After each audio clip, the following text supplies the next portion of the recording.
So what we've done at Loughborough was combined our experience in coherent optics and interferometry, and we developed a special element which is a bespoke nano-patterned piece of glass that can be placed in front of the projection optics of the system. And if you combine that with a high-speed camera, that allows you to measure moving objects, dynamic scenes.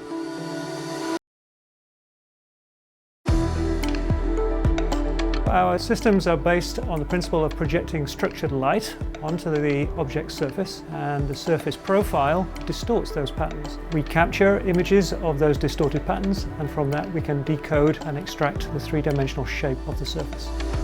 So this is a very well-established technique, and it's been widely used and adopted in industrial metrology for precision coordinate measuring of high-value engineering components.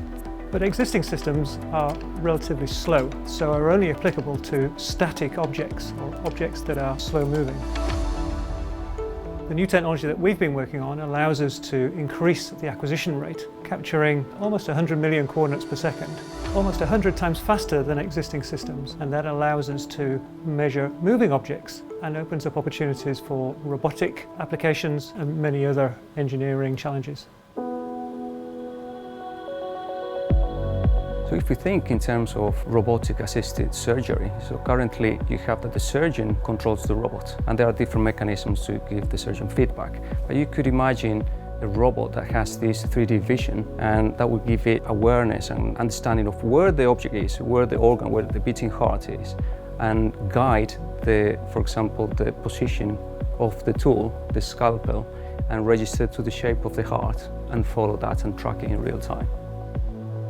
One of the challenges with electric car batteries is what we do with them at the end of life. Can we recycle the materials and bring them back into the production line? And as the robot disassembles the object, it changes shape. That's a challenge for the current robotic systems, which assume that the battery is a rigid body. This new 3D high-speed vision system will provide closed-loop feedback to the robot and allow it to react to changes in the assembly. It's great to see that Loughborough has been at the heart of the development of this technology, as I said, and it's a really combination of experiencing structured light techniques for 3D shape measurement and coherent optics, which is interferometry, laser-based techniques. So merging the experience that we had at Loughborough, we were able to develop the key element that enables the technology, really the accelerator, that special piece of glass. The Optical Engineering Research Group here at Loughborough University has a long history in developing leading technology. We have a strong legacy in delivering 3D optical metrology systems, and this is simply another example that can deliver real impact to UK manufacturing.